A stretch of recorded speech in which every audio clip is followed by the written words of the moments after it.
She told me I came in from Virginia when he was expected, and she would not let me come to the hospital, told me it had nothing to do with me, that she had already DNA'd the father, and I just assumed he was already there. And the other father is actually, she goes up, she had a DUI, and the bondsman that bonded her out of jail was the other potential father, and he was exonerated, or when Ashton was 1 year old. I received notice from the Tennessee Child Support Office in February of this year. That happens, she's going to go to jail. So, he may miss his Christmas visitation. He may end up with custody of the child because she's going to if she denies this court order, she is looking at 10 days because that's what's going to happen, Ms. Hewitt. I'm ordering this. You have to comply. You don't have a choice. Well, let's do this. Mr. Fenton is entitled to have visitation with his child over Christmas. Are you opposing that? In the original judgment that you ordered August 30th that was on YouTube, I screen recorded it. He had an attorney, but he fired it, so the papers never got filed. But you said 90 days come back to court, supervised Saturdays, alternating Sundays. That's what the order was. And then he got a new lawyer that's putting stuff in the order saying that he can take them unsupervised, and that's just not okay. Well, we don't have a transcript of that, and I'm not going back and watch a YouTube video of my own court to determine what I did or did not rule. The docket sheet may reflect that. Listen to what I'm about to say, and that is entitled to have some sort of visitation over Christmas. She claims that it isn't okay for the father to fight for the right to see his own kid after she lied to him for a year about the paternity of the kid just so she could put him on child support. Now she tries to block his rights to visitation any way she can with outrageous accusations she can't provide any evidence for. We calculate from August the 31st when you had your first visitation all the way to 90 days, actually to today, you would have had 16 days of visitation. Is that correct? Yes, ma'am. And out of those 16 days, how many were you able to actually spend time with your son, Ashton? She only allowed me 8 visits. During those 8 visits, how was Ashton responding to you whenever you show up at Miss Hewitt's home? Oh, he's really excited, just jumping up and down every time I get to the door. Okay. Trying to put shoes on so he can go to the park. Okay. He's pretty much you by your face, and what does he call you? He's not really real verbal, but... Okay. Are you able to ascertain his needs between you and him interacting? Yes, ma'am. Is he able to basically, you just said that he's mostly nonverbal, is that what you said? Yeah, he says little things like go and yeah, not really that verbal. Okay. In terms of going to the bathroom or if he needs to eat and things like that, are you able to figure out what your son needs? All right. And isn't it true that you're able to take him out of Miss Hewitt's home in those visits without her being present, but with her consent? Yes, it started December 1st. I should have received 3 visits. I drive down every weekend and... Hold on, Mr. Fenton. Oh, you need to... I might need to get a little closer. Is that better? Yes. Okay. Rephrase my question. During those 8 days that you had visitation, did Miss Hewitt to take Ashton outside of her home without her presence, and you were able to visit with him? Yes, ma'am. Me and her daughter Sophie and Ashton, and then my fiance Asia, we would go to the park, which is just a few hundred feet down the road from her house. Okay. And then on one occasion, I had to go get Miss Hewitt some car parts. Her car had messed up, and me, Asia, and Ashton all went together to get those without her. Okay. And your plans for Christmas? Do you have any relatives? Yeah, my sister and my nieces are all planning to come to the house for Christmas. Okay. And you got gifts prepared for Ashton? Oh, yeah. This whole room set up. 13 family members come over for Thanksgiving, but I wasn't allowed to get him. She would not even answer the door. Right. And then my last question to you is just describe to the judge, how many bedrooms do you have in your home? 3. Okay. And you would have a separate bedroom for Ashton to sleep Right. over if you're allowed to take him there from the 24th to the 25th? Yes, ma'am. It's all set up. His toddler bed, everything he needs. It's a brand new room. I built the house and it's never been stayed in. Okay. That will show you photos. You may. I did. Fairly recent? Yes, ma'am. This was just last weekend on And- Sunday. Okay, and it fairly depict the condition of your shown Ms. home? Hewitt? Yes, Judge, I gave her a copy, actually. So photos, if you can peruse them, it's your home, is that correct? Yes, ma'am. And then you have a separate bedroom where it's got a mini bed for Ashton, is that correct? Yes, ma'am. Okay. And do you feel that your home is safe for him Most definitely. and suitable? Most definitely. And who lives there? Me, my fiance, Asia, and my stepdaughter, Elena. Okay, and how have you been living with your fiance and Elena? Just a little bit over 3 years. Okay, so you've been in. October was 3 years. Okay, and I was actually on the stand the last time that you were in front of Judge Wolf, is that correct? That's correct. And she testified that you had taken care of her all that time, is that right? Yes, that's correct. Judge, I would like to enter that as an exhibit. All right, mark it as Exhibit 1. And then I will show you another set of pictures, Fenton.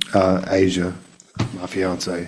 Okay, and what those picture depict. Us at the park. Well, I guess on one occasion at the park, we went multiple times.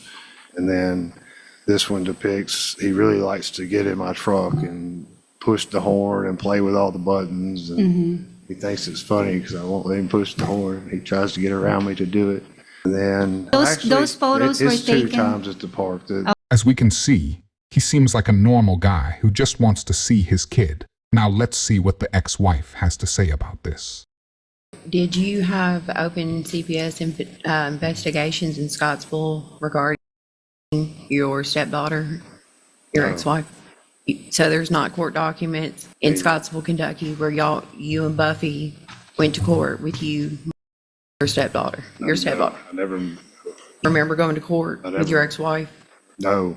So if we pull the files, the court records, You can pull, there is no, I Yes. have zero criminal records. changed your last name. I That's changed my why you last changed your name at last name. 32. I have my, I'm sorry.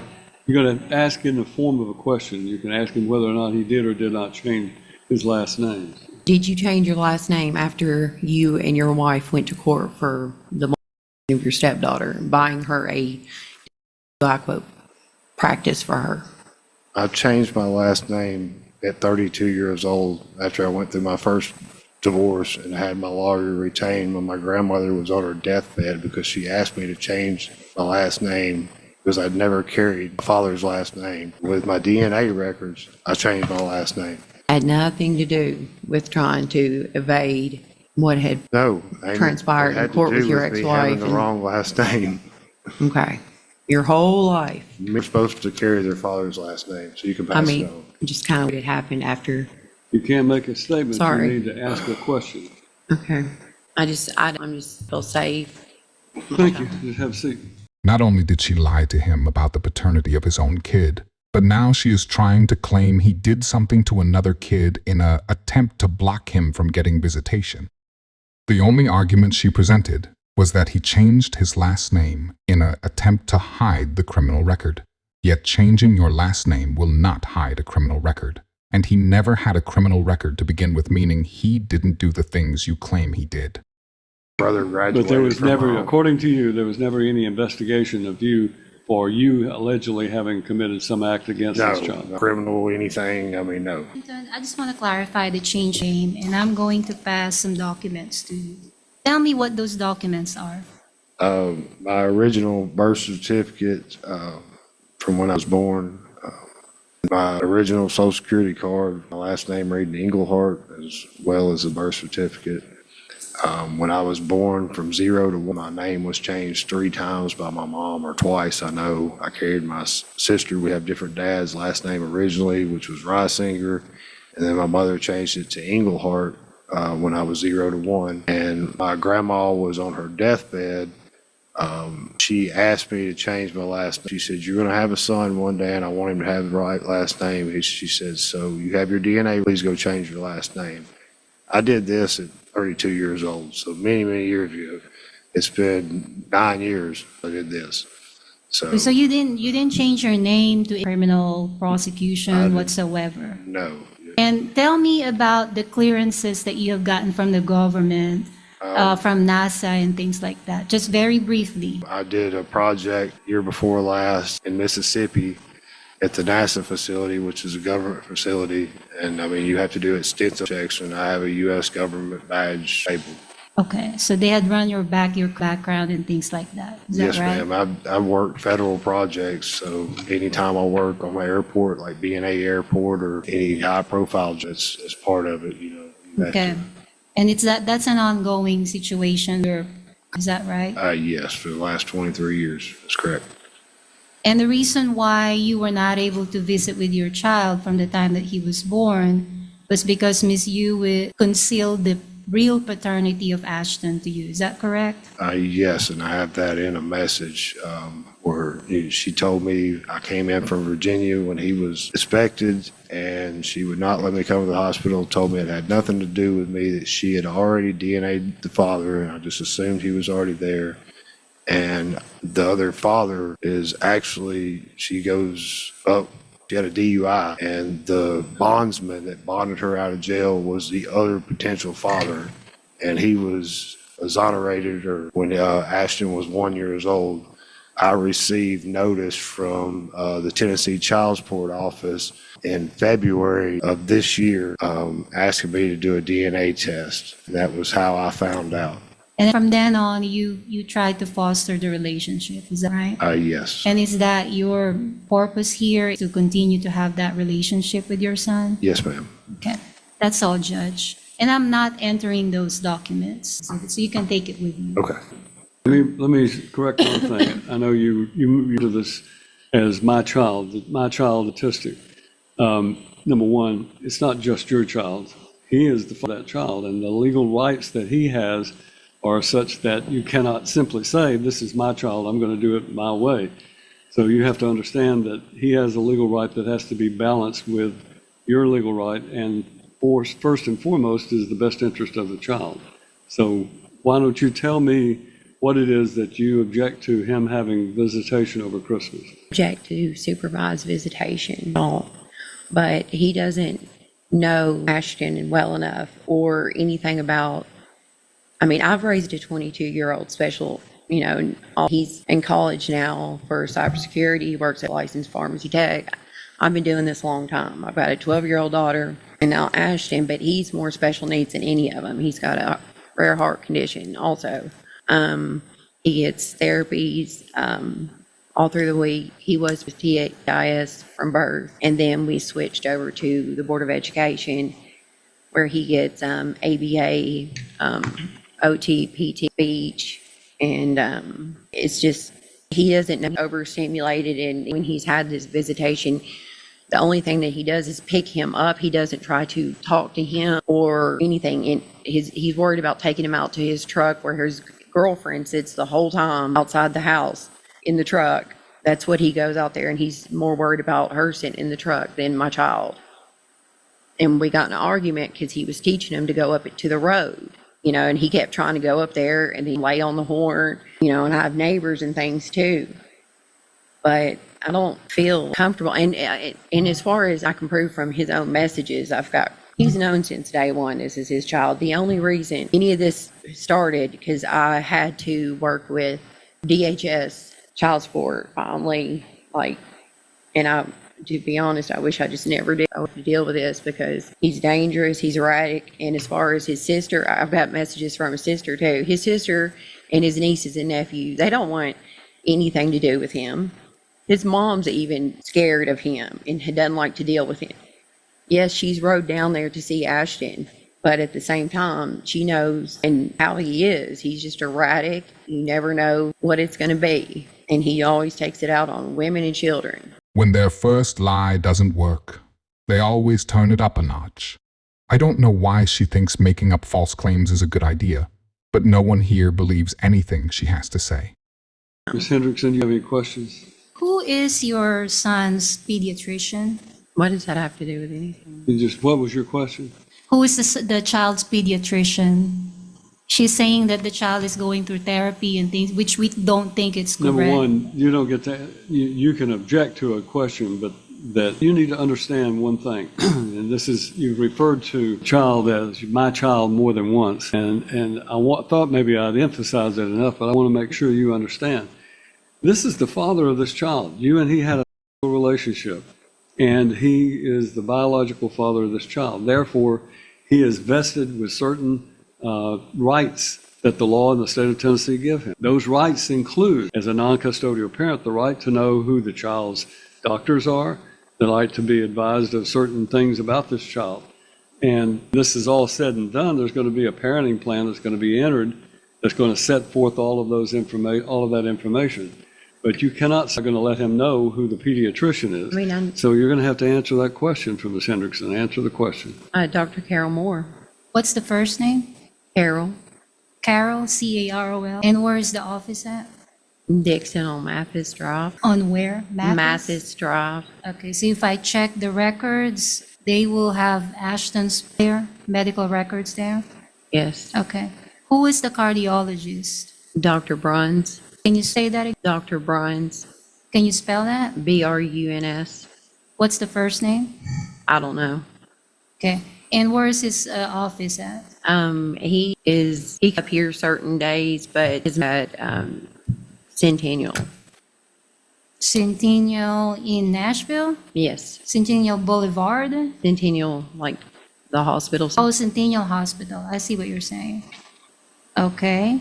And you said your son has a rare heart. What is that rare heart condition? It's Epstein's anomaly, pulmonary hypertension. One of the valves isn't fully formed, so it gushes. He's been getting EKG since he was born, and he didn't have to, luckily, medication, but we had to wean him off oxygen. So, but he's able to play like a regular child, things like that. Is that right? I mean, he plays. Yeah. Okay. So, Judge, you've allowed him to park with us. That was asked. Tell me about the therapy. So you said there's an occupational therapy, a physical therapy, and a speech therapy. Just ABA. briefly, what is the schedule during the week on that? He goes to school during the week, and from 7:30 to 10:30, and we just redid his IEP where they increased 30-minute physical therapy because of lack of muscle tone in his feet, being hypermobile. What exact school are you talking about? Where are you taking him? On elementary. Okay, so he's enrolled there right now? Yes, Okay. and previously TEIS since. Okay. Mr. Fenton has brought mother with him on stations. You remember that? Yeah, I love his mom. Right, I mean, I so- love her. So it's not true that he does not have a good relationship with his mother, No, because he in do- fact, he has taken him to your house so that he can see his grandson. Is that right? That doesn't mean he has a good relationship with his mom. But he has taken the grandma with him Yeah. on and some then of the she comes- visitation. Okay. And, yeah, So Ashton met his grandma, correct? yes. And you're saying that Mr. Fenton knew, but in fact, you texted him confirming that you told him he was not the father. Do you remember that text message? Oh, yes, I've got text messages too, but after many drunk, late night, crazy messages, and I mean, he called me a drunk gutter and all, so, and I've got the message from his sister too, just say it's not his. Okay, so but you never corrected it. Let's say you were told knew. him you're not the. I don't Let drink. me finish the question, ma'am. I don't drink.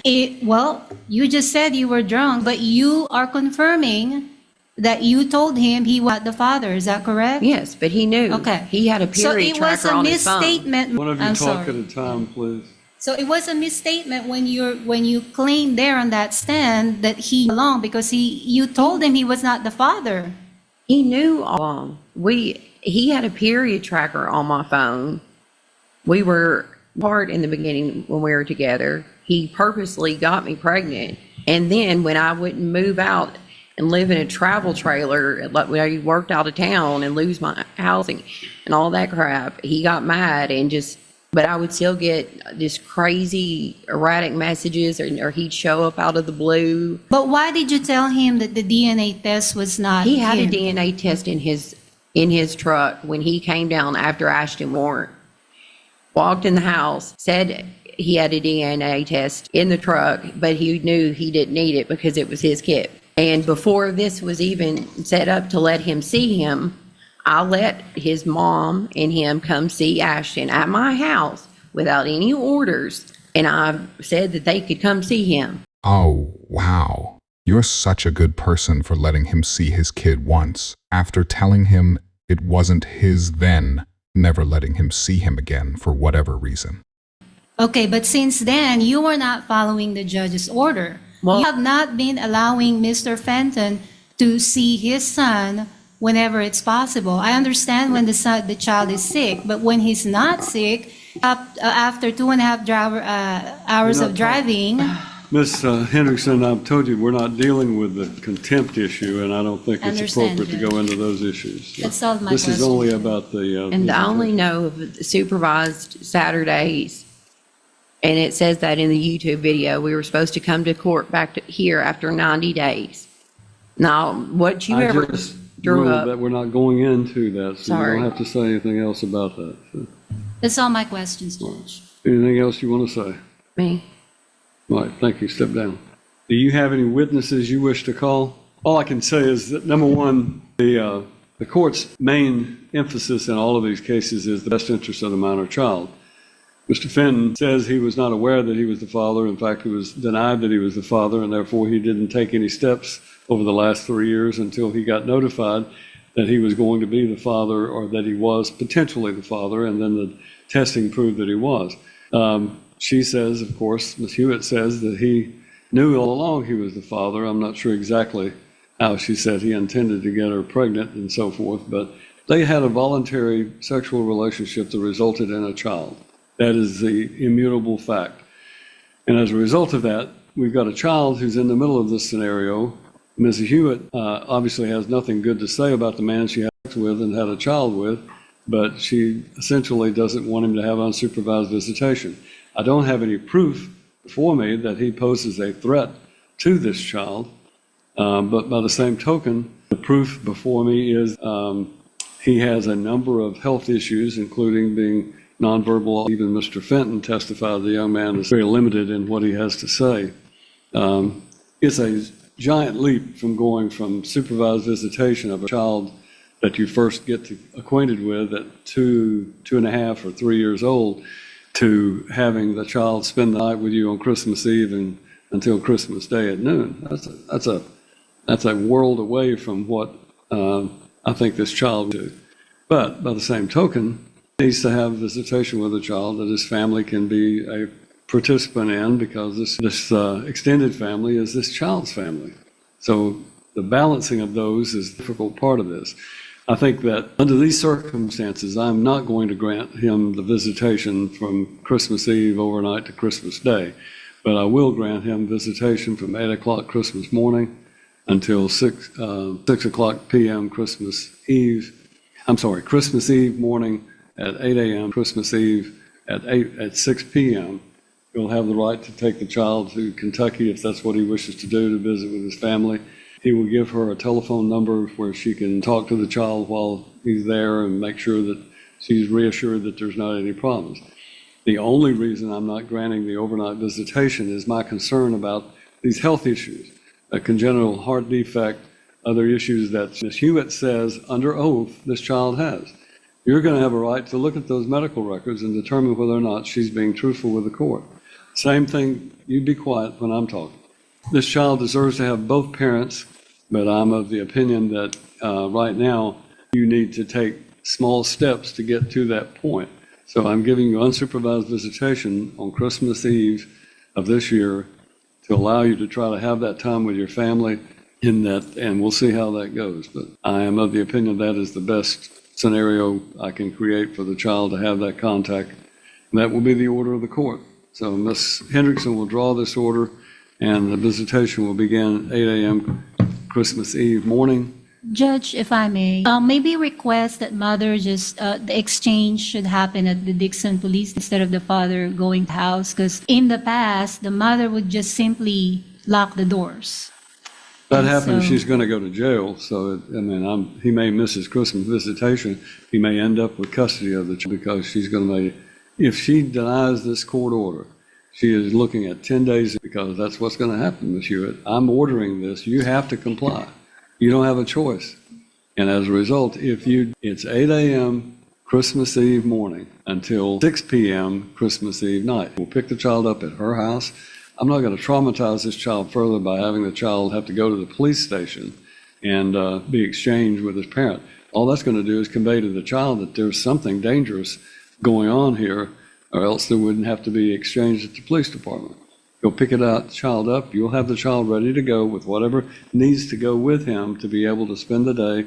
The child goes to daycare, so he's away from you for times. This is nothing different than that, except it'll be in his home. You don't bring it back, you violate this court order some fashion, then you're going to go to jail. I don't want to put either one of them in jail. I want you to behave and do what you're supposed to. It's Christmas, for goodness sakes. You're supposed to have a contact with your family. This child, I'm doing this for the child's benefit, not for Mr. Fenton's benefit. I'm doing it so this child can have time with his extended family and begin to learn that these are his family, these people are his family, and that he has these other relationships. He has medical issues. We'll have to deal with those things down the road. But this is my order for today. Judge, and one more thing, Ms. Hewitt did start saying that she brought some documents. I did have a subpoena ducis tecum issued I'm not for dealing her. with that, Ms. Hendrickson. I've said all along that this is only about the For Christmas the Christmas visitation. visitation. You have other motions, you have other court dates, you can reset your motion. In January, we have a number of different chancery days. You can get with the clerk, you can reset your motions for a day in January, and we'll deal from there. So. But I'm telling you both right now, you better start thinking about the best interest of this child and not the possessory interest. I'm very concerned, Ms. Hewitt, about you referring to my child, my child, my child. It is your child. It is his child. Start phrasing it differently, because all that means to like me or to Mr. Fenton is that you think he belongs to you and he has no right. And I'm telling you, he has rights that are given to him under the law of Tennessee, and I'm going to enforce those rights. But I'm also going to do it in a way that this child will benefit the most that I can create. If you enjoyed this video, I promise you'll enjoy this next video. I will see you there.